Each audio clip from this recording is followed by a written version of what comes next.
सबको जय मसीह की जय मसीह, जय मसीह। यीशु मसीह के लिए अच्छी ताली बजाएं।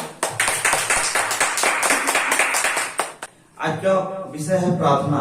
प्रार्थना से सब वाकिफ है ना, सब उससे अनजान नहीं है ना। तो आज प्रार्थना के बारे में सीखेंगे। प्रार्थना क्या है? सरल शब्दों में हम कहें तो प्रार्थना परमेश्वर से संगति है। Hallelujah, hallelujah. प्रार्थना क्या है? परमेश्वर से संगति करना है। वचन सिर्फ हम पढ़ेंगे, आप परमेश्वर से संगति नहीं करेंगे तो कुछ नहीं। वचन और संगति प्रार्थना के दौरान कर सकते हैं। यहाँ लिखा हुआ उधर पाते ही आपको एक योद्धा बनना पड़ेगा। और आगे बोलता है क्यों हमको योद्धा बनना पड़ेगा? क्योंकि आप युद्ध भूमि में हैं। क्यों? क्योंकि हम लोग क्या है? युद्ध भूमि में। इस पृथ्वी में हम लोग युद्ध भूमि में हैं।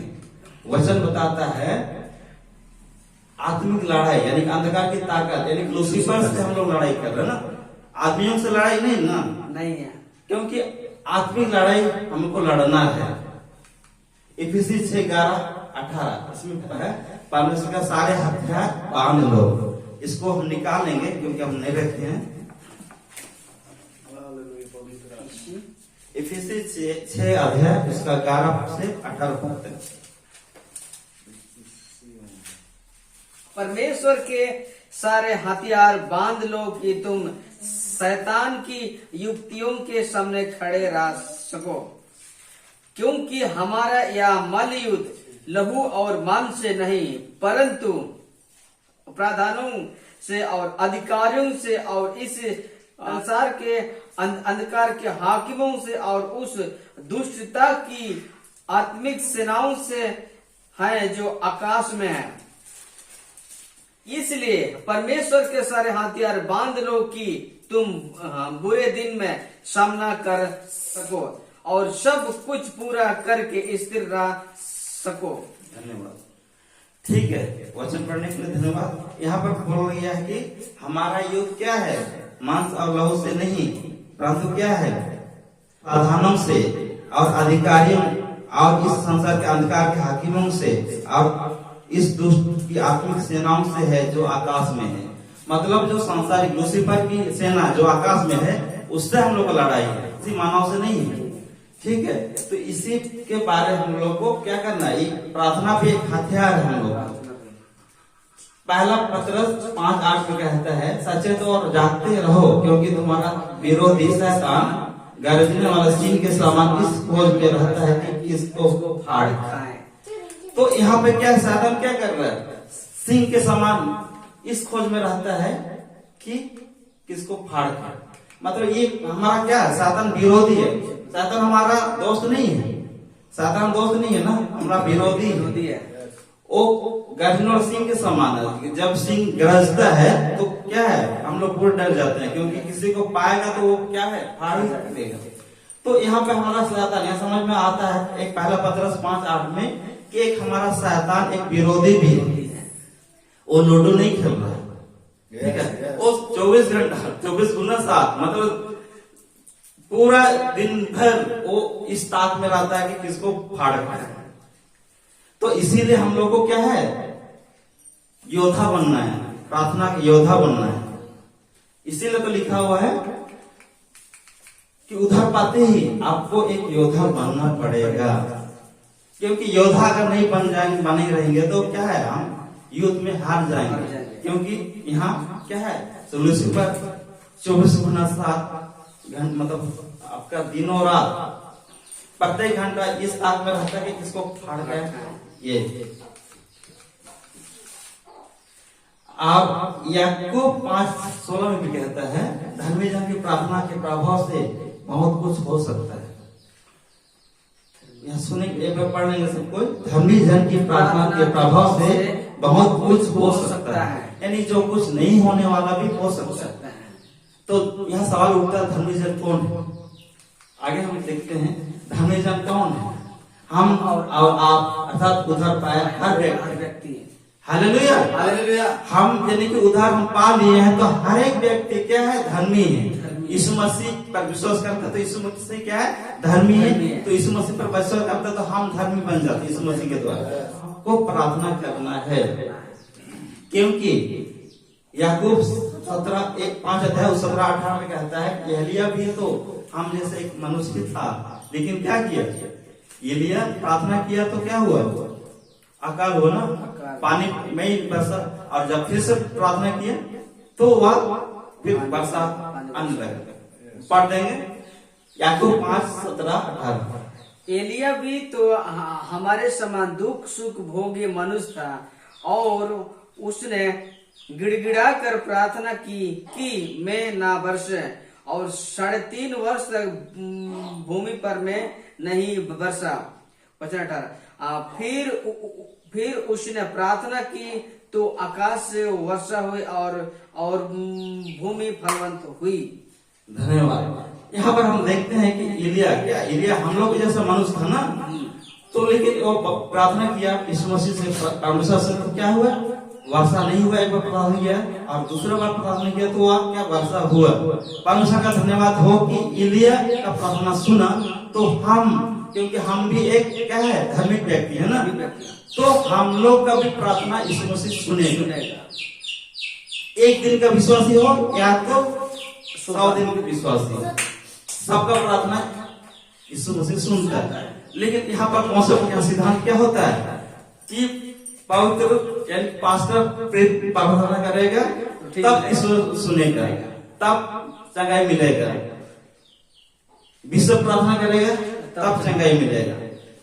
लेकिन यहाँ पर हम लोग सीखे कि हर एक व्यक्ति, एक एक विश्वासी अगर प्रार्थना करता है तो परमेश्वर उसका सुनता है।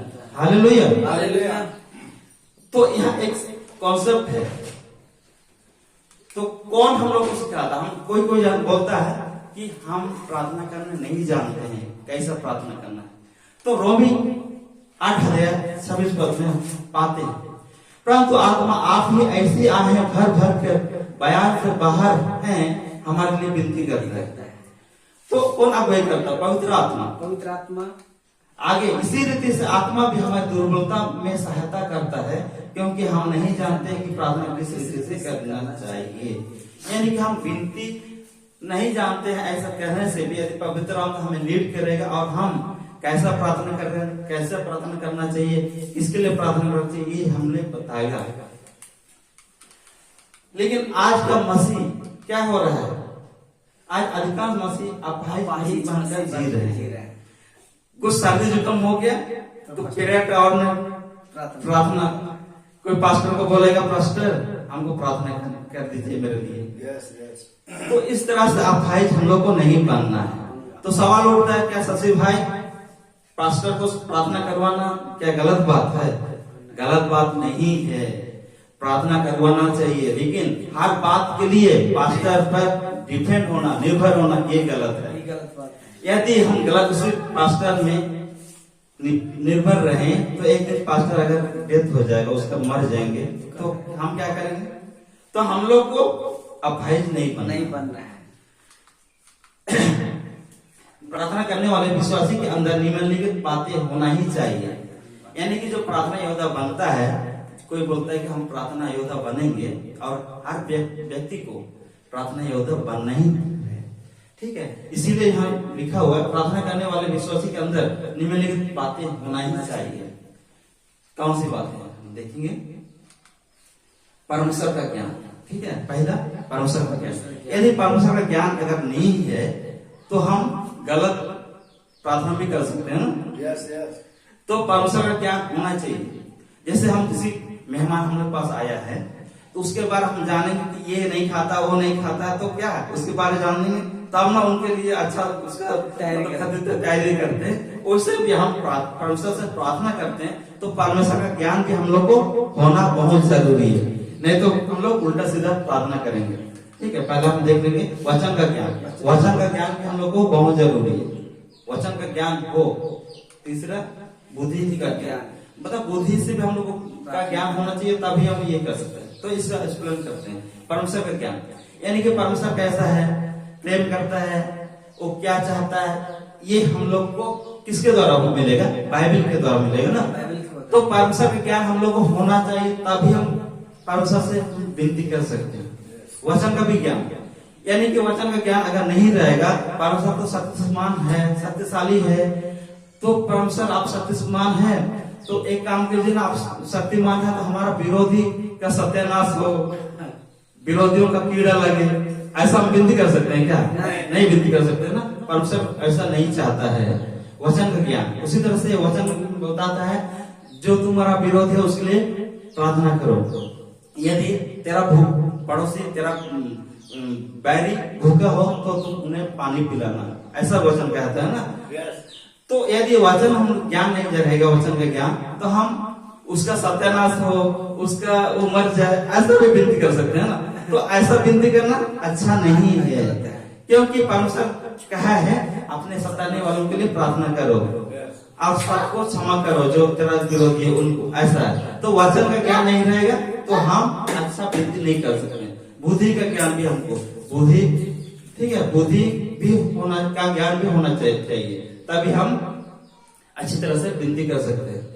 उसका संदर्भ में हम वचन देखेंगे, यूहन्ना 4:10 में लिखा हुआ, यीशु ने उत्तर दिया, यदि तू परमेश्वर के वरदान को जानती और यह भी जानती कि वह कौन है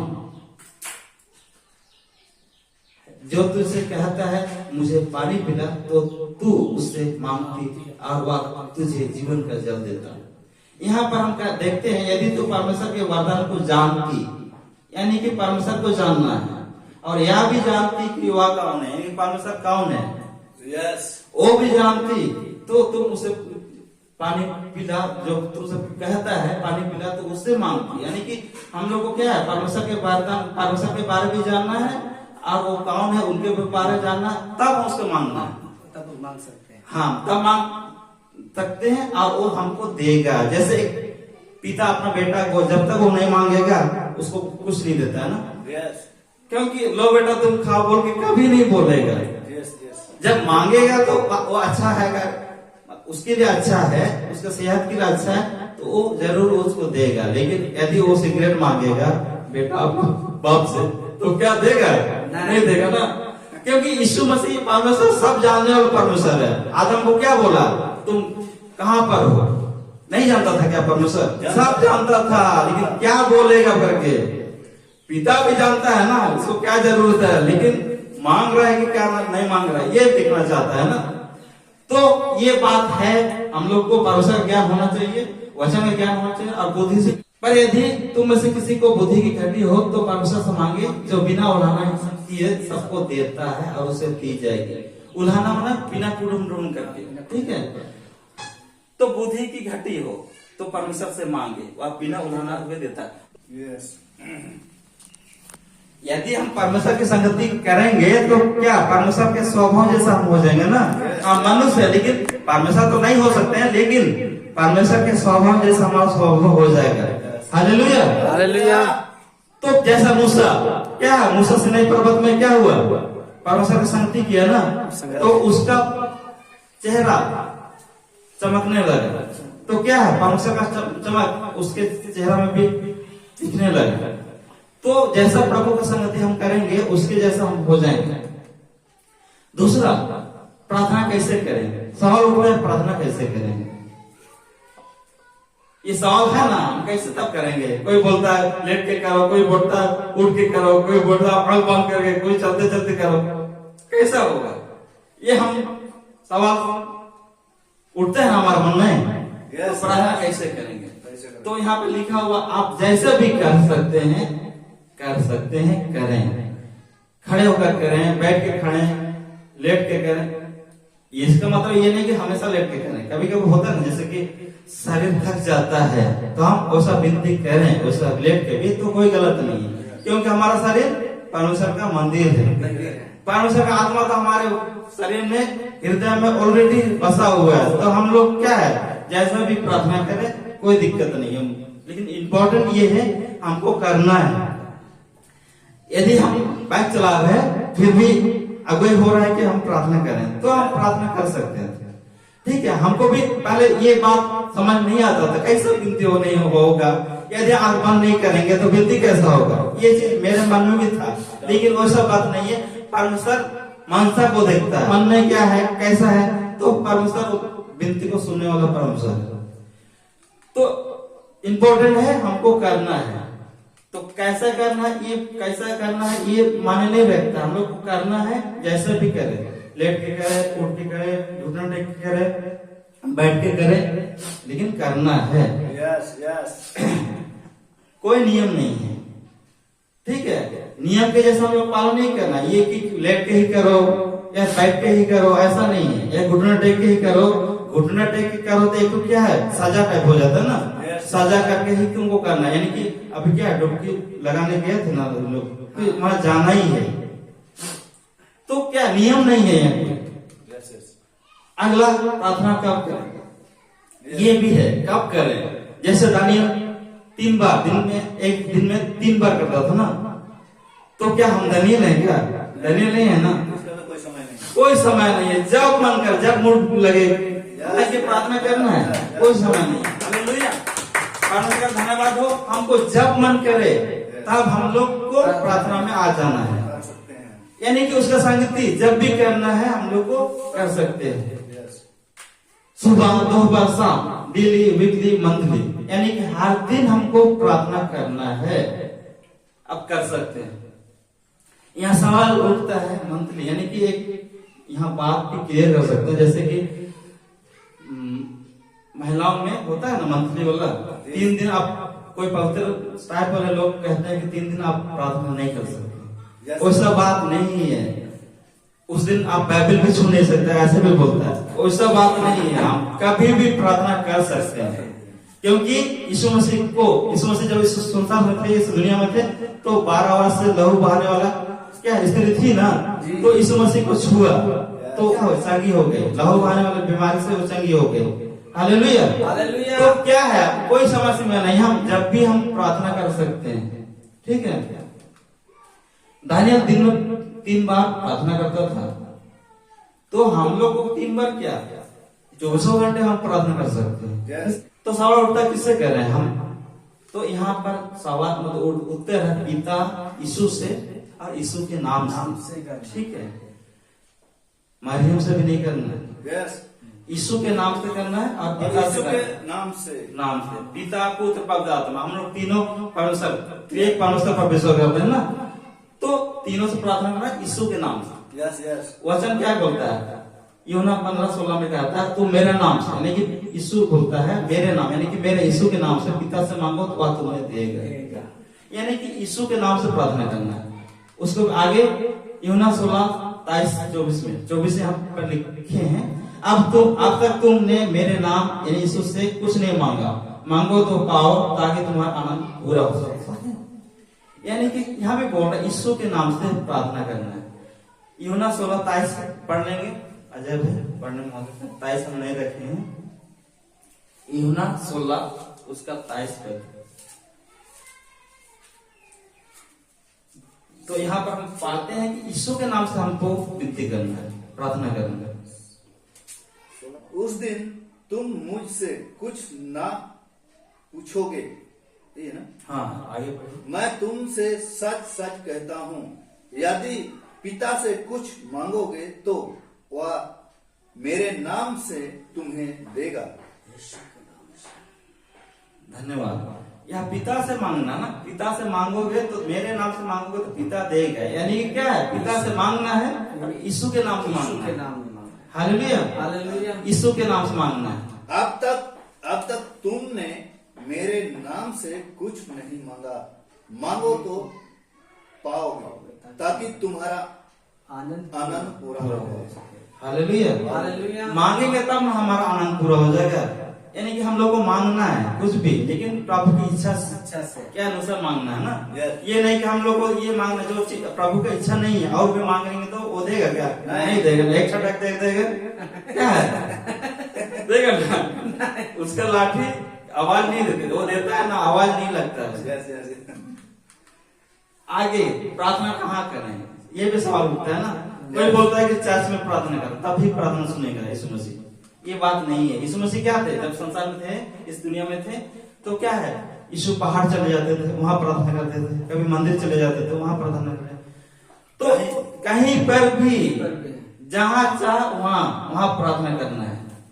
चर्च, घर, पहाड़, किचन, यहाँ तक कि टॉयलेट में कभी होता ना, टाइम नहीं है, टाइम नहीं। ठीक है, आप मतलब टॉयलेट में हैं और आप समय नहीं है तो वहां भी कर सकते हैं। लेकिन क्या है, मानसा को देखेगा ना, तो क्या है वहां भी प्रार्थना कर सकते हैं, तो प्रार्थना सुनेगा। ये टाइम टेकन नहीं है, कहीं भी ये जगह पार्टिकुलर एक जगह ऐसा नहीं है।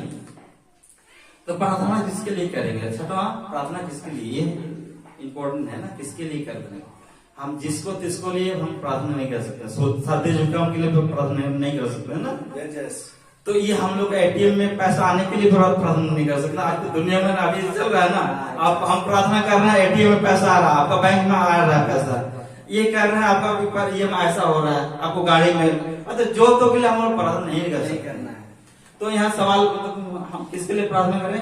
तो यहाँ पर जवाब है परमेश्वर के सेवकों के लिए प्रार्थना के लिए वचन फैले, इसके लिए प्रार्थना करना है, ठीक है। Yes. कलीसिया बढ़े, इसके लिए प्रार्थना करना है। तो इसके संदर्भ में वचन हम लोग पाते हैं इफिसी 6:18, हर समय और हर प्रकार से आत्मा प्रार्थना और विनती करते रहो और इसलिए जागते रहो कि सब पवित्र लोगों के लिए लगातार विनती करो, यानी कि सब पवित्र लोगों के लिए विनती किया करो, ठीक है। Yes. तो क्या है, जैसे हम लोग दनियल सर के लिए भी प्रार्थना करेंगे, और जितने भी अच्छे जो रबा सभा नहीं है कहते हैं, Yes. जो बाइबल के सिद्धांत अच्छे सिद्धांत पर चलते हैं, खरी शिक्षा पर चलते हैं, उसके लिए हम प्रार्थना करना है ना। Yes. तब परमेश्वर प्रार्थना से क्या होगा, सब कुछ हो सकता है, धर्मी जन की प्रार्थना से सब कुछ हो सकता है, ऐसा वचन Yes. पाते हैं ना। Yes. तो ये चीज है। तो आगे हम उसी संबंध में एक वचन को देखते हैं, जिससे भाई तभी बोल रहे थे, प्रेरित 12 अध्याय उसके 5 पद में क्या घटना है हम देखते हैं। बंदी में जब पतरस बंद था, परंतु कलीसिया उसके लिए लाव लगाकर परमेश्वर से प्रार्थना कर रही थी। यहाँ पर हम देखते हैं कि एक बार जेल में लंगड़ा जब था, लंगड़ा को चंगा किया, तो उस समय जेल में किया, तो उस समय तो उनको और दोबारा यीशु के नाम से प्रचार मत करना, वैसे बोला था ना, और उसको कोड़े लगाकर आजाद कर दिया। दूसरी बार जब इसको जेल में, पतरस को जेल में बंदीगृह में डाला, तो उसको मार डालने की योजना बना रहा था। लेकिन क्या है, यहाँ पाते हैं कि परंतु कलीसिया उसके लिए लाव लगाकर, यानी एक मन होकर, जी जान लगाकर, एक मन होकर जोश से प्रार्थना उन कर रहा था, बोझ बनाकर, मतलब बोझ से, ठीक है। एक होता है अंदाजी प्रार्थना की, ऐसा नहीं, लाव लगाकर, यानी कि एक मन होकर पूरा मन से प्रार्थना कर रहा था। तो क्या हुआ, उसी समय स्वर्गदूत आया बंदीगृह में और पतरस चलो, और बंदीगृह का दरवाजा खुल गया और वो आजाद हो गया और वो समाचार प्रचार करने लगा बाहर में। तो इस तरह से प्रार्थना का पावर है, यानी कि क्या है, कलीसिया लाव लगाकर प्रार्थना कर रही, क्या के लिए, चेला पतरस के लिए कर रहा था। वैसे ही हम लोग को भी करना है। आजकल बहुत सारा चीज है, जैसे अभी बोलता है कि यूट्यूब में प्रचार नहीं कर सकते, यूट्यूब चैनल बंद हो, ये हो, सेवकाई प्रचार बंद हो, ऐसा चाहता है। तो हम लोग को भी प्रार्थना करना है कि ताकि परमेश्वर ऐसा योजना करे कि उस योजना को विफल हो जाए योजना। ये क्या है, शैतान का योजना है ना। शैतान नहीं चाहता कि लोग प्रार्थना का जीवन व्यतीत करें। Yes. Yes. अगला कौन से चीज के लिए प्रार्थना करेंगे। और एक चीज है, हम लोग को क्या है, परमेश्वर इच्छा जानने के लिए प्रार्थना करना है, ठीक है। जैसे हम लोग को मकान के लिए, जैसे मकान हम लोग बनाना है, कहाँ बनाना है, कैसे बनाना है, गाड़ी जब खरीद रहे हैं तो गाड़ी के लिए भी प्रार्थना करना है, ठीक है, कि गाड़ी कैसे ले नहीं ले, कौन सा ले, इसके लिए भी हम विनती करते हैं। लेकिन सवाल उठता है कि आप प्रार्थना परमेश्वर कैसे सुनेगा, तो उसके साथ संगति करना पड़ेगा ना। यानी कि मोबाइल आप डायल किए नंबर और आप जिससे बात करना चाहते हैं वहां लग गया, ऐसा बात नहीं है ना। यीशु मसीह से ट्यूनिंग, आपका ट्यूनिंग कैसा है, जैसे रेडियो पहले होता था ना, सुनने के लिए ट्यूनिंग करना पड़ता था। जब तक ट्यूनिंग नहीं होगा उसको ट्यूनिंग करना पड़ता था। जब तक सही ट्यूनिंग नहीं होगा वो आवाज नहीं सुनाई देता है। लेकिन जब ट्यूनिंग हो जाता है, सेट हो जाता है स्टेशन, तो किसी का बाप उसको नहीं रोक सकता, इतना आवाज सुनाई देगा। तो उसी तरह से जब हम परमेश्वर से साथ अच्छा ट्यूनिंग करेंगे तो शैतान का बाप यानी लूसीफर भी हमें नहीं रोक सकता। हालांकि परमेश्वर से संगति कैसा है ये महत्व रखता है, ये इम्पोर्टेंट है। तो परमेश्वर इच्छा जानने के लिए भी हमको परमेश्वर से विनती करना है, प्रार्थना करना है। अच्छा जीवन साथी के लिए भी प्रार्थना करना है। यीशु मसीह हमसे बेहतर जानता है ना, यानी कि बिना प्रार्थना की हम यदि जीवन साथी खोजेंगे तो कुछ ना कुछ होते रहेगा, लेकिन अब प्रार्थना के साथ अगर जीवन साथी हम खोजेंगे तो सही समय की पूर्णतः एक सही जीवन साथी भी हम लोग को देगा। नौकरी उसी तरह से हम लोग ऐसा नौकरी पाएंगे उसके थ्रू से, उसकी इच्छा को जानकर वो नौकरी करेंगे तो वहां पर कोई दिक्कत नहीं होगा, वहां कोई हमारी आत्मिक जीवन उससे कुछ घाटी नहीं होगा। उसमें कहीं कहीं ऐसा भी होता है ना, नौकरी तो कर रहा है लेकिन आत्मिक जीवन वहां बहुत ही मतलब उसमें है, ऐसा माहौल क्रिएट हो जाता है कि आत्मिक जीवन हम अच्छी तरह से जीवन व्यतीत कर ही नहीं सकते, ऐसा भी नौकरी होता है ना। तो परमेश्वर से प्रार्थना करेंगे तो ऐसा हम लोग को दे सकता है। जब हम जानते हैं पहला यूहन्ना 5:14 में कहता है, जब हम जानते हैं जो कुछ मांगते हैं वह हमारी पूरी करता है। एक बार पढ़ लेंगे क्योंकि समय की कमी से उसको हम नहीं रखें। पहला यूहन्ना 5 उसका 14 पर, पहला यूहन्ना 5:14। और हम उसके सामने जो हियाव होता है वह यह है कि यदि हम उसकी इच्छा के अनुसार कुछ मांगते हैं तो वह हमारी सुनता है। हालेलुया। हालेलुया। तो क्या है, हम लोग उसकी इच्छा को जानना है ना, उसकी इच्छा के अनुसार हमको मांगना है। जैसे हम उदाहरण के लिए बेटा अपना पिताजी से मांगेगा तो उसकी इच्छा के अनुसार मांगेगा ना, जो उल्टा सीधा मांगेगा तो क्या वो देगा, नहीं देगा ना। नहीं देगा। तो वैसे ही हमारा परमेश्वर भी लागू होता है। परमेश्वर सब कुछ जानने वाला परमेश्वर, लेकिन उसका मान हम लोग मुंह से सुनना चाहते हैं कि क्या मांग रहा है। अगला, प्रार्थना कौन कर सकता है? ठीक है, प्रार्थना कौन कर सकता है? कोई विश्व ही कर सकता है ऐसा बात नहीं है। यहाँ पर देख सकते हैं हम और आप अर्थात उधर पाए हर व्यक्ति प्रार्थना कर सकते हैं। हालेलुया। हालेलुया। हर कोई प्रार्थना कर सकता है। धर्मी जन के प्रार्थना के प्रभाव से बहुत कुछ हो सकता है, यानी कि हर एक व्यक्ति धर्मी है, हर एक व्यक्ति प्रार्थना कर सकता है। ठीक है, तो हम लोग क्या किए, हर एक व्यक्ति प्रार्थना कर सकता है। अगला प्रार्थना करने का बेनिफिट, इसका फायदा क्या है उसको बताकर हम अंत करते हैं मैसेज को। प्रार्थना करने के क्या फायदे हैं? ठीक है, ऐसा तो 8 फायदे हैं। ठीक है, प्रार्थना आपके जीवन को बदलता है। ठीक है, पहला, प्रार्थना आपके जीवन को बदलता है।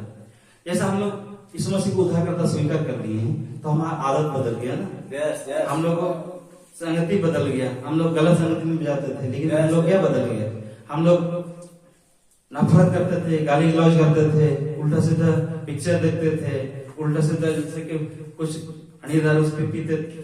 तो क्या है, वो चीज हम लोग बदल दिए ना। तो प्रार्थना आपके जीवन को बदलता है।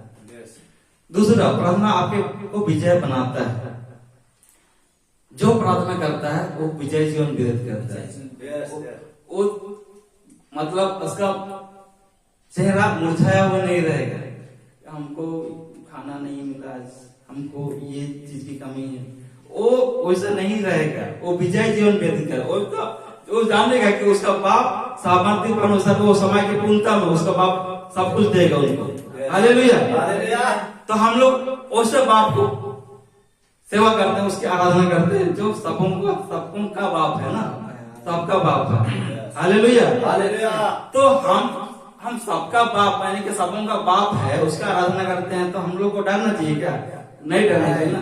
प्रार्थना उसी से क्या स्पष्ट होता है कि प्रार्थना आपको विजय बनाता है, हर चीज से विजय। तीसरा, प्रार्थना आपको आपके हालात बदलता है। ठीक है, चाहे हालात कुछ भी हो, हम इसलिए जानते हैं वहाँ क्या है, हालात गलत था ना, उसको मारने के लिए आदमी लोग चैलेंज कर किया था ना, लेकिन यदि आप प्रार्थना किया तो क्या हुआ, आग बरस करके उस बलि को भस्म कर दिया। 400 नबी को मार डाला। हाँ, तो क्या है, हालत बदल देता है। प्रार्थना आपके हालात को बदल देता है। चाहे आपका हालत, घर का हालत कैसा भी हो, चाहे आपका पत्नी का हालत कैसा भी हो। अब जैसे लोगों का, जैसे आप बोल बोल के थक गए, लेकिन यीशु मसीह के वचन को नहीं ग्रहण कर रहे, लेकिन आप उसके लिए भी प्रार्थना करते हैं तो क्या है, वो हालत को भी बदल देता है। हालेलुया। यीशु मसीह आपको चौथा, प्रार्थना आपको हिम्मत देता है। ठीक है, प्रार्थना आपको हिम्मत देता है। हमको हर एक व्यक्ति को जो प्रार्थना करता है, हर एक विश्वासी जो प्रार्थना करते हैं, हमको हिम्मत देता है। क्योंकि यहाँ बहुत संसार में बहुत सारे दिक्कत है ना, ऐसा लगता है कि हम लोग एक पल जी नहीं सकते, ऐसा लगता है ना। हर एक संसार में हम लोग को झेलना पड़ता है हर एक चीज के लिए। तो प्रार्थना जीवन व्यतीत करता है तो उसको हिम्मत देता है, प्रार्थना हमको ताकत देता है। ये आप विश्वास करते हैं कि नहीं विश्वास करते? विश्वास अपने अपने जीवन में अनुभव किए हैं ना ये सब? क्योंकि हालत कभी कभी ऐसा हो जाता है कि हमको इतना दिक्कत हो जाता है ना, दिमाग खराब हो जाता है। लेकिन क्या है, प्रार्थना जब करते हैं तो प्रार्थना हिम्मत देता है। पांचवा, प्रार्थना आपको आगे बढ़ने का ताकत देता है। जब हम यीशु मसीह को उद्धारकर्ता स्वीकार कर लिए, आगे बढ़ेंगे ना, क्या हम पीछे मूर्ति पूजा की तरफ दौड़ेंगे, पीछे लौटेंगे क्या? तो प्रार्थना का जीवन हमें आगे बढ़ाता है। तो प्रार्थना परमेश्वर हमें उपहार में दिया है कि प्रार्थना करो, पक्के प्रार्थना करके पिता से मेरे नाम से जो कुछ मांगोगे वह दे। वो हमें अनमोल खजाना दिया है, प्रार्थना के द्वारा एक रास्ता दिया है, एक ताकत दी है। ठीक है, छठवां, प्रार्थना से आपका आत्मिक जीवन मजबूत होता है। आप वचन तो पढ़ रहे हैं लेकिन प्रार्थना नहीं कर रहे हैं तो आपका आत्मिक जीवन मजबूत होगा क्या? नहीं होगा ना। तो आत्मिक जीवन मजबूत होने के लिए आपको प्रार्थना करना जरूरी है। तो हम प्रत्येक व्यक्ति YouTube में जो सुन रहे हैं, देख रहे हैं, उन सबसे भी चाहते हैं, यदि आप वचन पढ़ते हैं ठीक है, अच्छी बात है, लेकिन प्रार्थना अगर नहीं कर रहे हैं तो आप प्रार्थना को जारी रखिए, क्योंकि प्रार्थना आपको आत्मिक जीवन को मजबूत कर देता है। तो सातवां, प्रार्थना से शैतान के बंधन टूटता है। तो यहाँ शैतान के हर एक बंधन यहाँ पर है, बेविचारी, लोभ, लड़ाई, बहुत सारे बंधन। तो प्रार्थना बंधन टूटता है। जैसे कि कोई शैतान ताकत किसी को झगड़े रहता है तो क्या है, वो बंधन टूटता है किसके द्वारा से? प्रार्थना के द्वारा से। प्रार्थना के द्वारा परमेश्वर उसको टूटता है। ये नहीं कि प्रार्थना फलाना व्यक्ति प्रार्थना किया तो वो उसके शक्ति से बंधन टूटा, ऐसा बात नहीं है ना। कोई पास्टर यीशु मसीह का यानी परमेश्वर का श्रेय को खुद लेता है। मैं प्रार्थना किया तो चंगा हो गया, वो क्या परमेश्वर है क्या? नहीं, वो परमेश्वर हो ही नहीं सकता।